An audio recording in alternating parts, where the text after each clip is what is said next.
நாட்டையே துயரத்திற்குள்ளாக்கிய வயநாடு நிலச்சரிவில் 150க்கும் மேற்பட்டோர் இதுவரை உயிரிழந்திருப்பதாக அதிகாரப்பூர்வமாக தகவல் வெளியான சூழ்நிலையில் அண்டை மாநிலமான தமிழகத்தைச் சேர்ந்த 6 பேர் இதுவரை இந்த நிலச்சரிவில் சிக்கி உயிரிழந்திருக்கிறார்கள் என்ற தகவலும் அதிர்ச்சி தகவலும் இப்போது வெளியாகி இருக்கிறது. அதில் 3 பேர் நீலகிரி மாவட்டம் பந்தலூர் மற்றும் கூடலூரை சேர்ந்தவர்கள் என்று அறிவிக்கப்பட்டு அவர்கள் தொடர்பான விவரங்களும் தெரிவிக்கப்பட்டுள்ளன.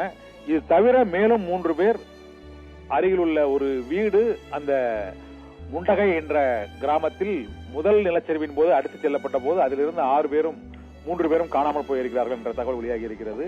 இதனால் முண்டகை கிராமத்தில் உள்ள 3 தமிழர்கள் உள்பட நீலகிரி பந்தலூர் மாவட்டத்தைச் சேர்ந்த 3 பேர் சேர்த்து மொத்தம் 6 பேர் வரை தமிழர்கள் இதுவரை உயிரிழந்திருப்பதாக கூறப்படுகிறது. இந்த உயிரிழப்பு மேலும் அதிகரிக்கக்கூடும் என்றும் தமிழகத்திலிருந்து வயநாடு பகுதியில் கட்டுமான தொழில் மற்றும் பல்வேறு தேயிலை தோட்டங்களில் பணியாற்றும் தொழில் பணிபுரிவதற்காக பலர் அங்கு சென்று தங்கியிருந்திருக்கிறார்கள்.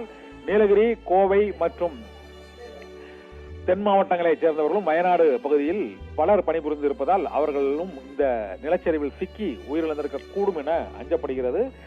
மீட்பு பணிகள் தொடர்ந்து நடைபெற்று வரக்கூடிய சூழ்நிலையில் இதுவரை 6 பேர் தமிழர்கள் உயிரிழந்திருப்பதாக தகவல்கள் உறுதி செய்யப்பட்டிருக்கிறது. ஆபரகம்.